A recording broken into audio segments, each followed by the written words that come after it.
ওই যে ওইখানে আমরা একটা ট্যাঙ্কি সেট আপ করবো। তো ট্যাঙ্কি সেট আপের কাজটা আসলে সবারই চোখে পড়ে। কাজের মান এবং কোয়ালিটি যখনই ভালো হয় তখনই এই সিস্টেমটা আসলে সবার চোখে পড়ে।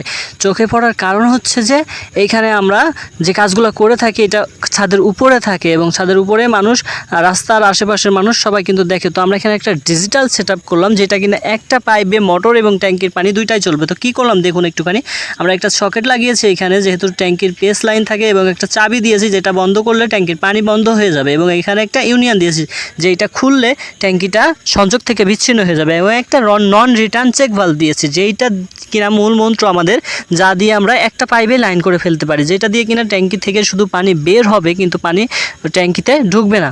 তো ট্যাঙ্কিতে ঢোকার জন্য আমাদের অন্য একটা লাইন বের করতে হবে যেটা দিয়ে পানি ট্যাঙ্কির উপরে কানেকশনটা হবে, যেটা দিয়ে পানিটা ঢুকবে। তো আমাদের ওই দিকে একটা মোটরের সিস্টেম আছে, মোটরের কল বাইরের, ওইখান থেকেই কিন্তু আমাদের লাইনটা ট্যাঙ্কিতে আসবে। তো আমরা গ্রুপ কেটে দিয়েছি, যেহেতু নিচে ঢালাই দেওয়া আছে, ঢালাইয়ের ভিতর দিয়ে আমরা গ্রুপ কেটে এখানে ট্যাঙ্কিতে এনে আমরা সুন্দরভাবে এখানে সেট করে দেবো। তো মোটরের লাইনটা আনার জন্য আমাদের একটা ছিদ্র করতে হবে। তো ছিদ্রগুলো আমরা মূলত মেশিন দিয়ে করে থাকি, এতে ছাদের কোনো ক্ষয়ক্ষতি হয় না।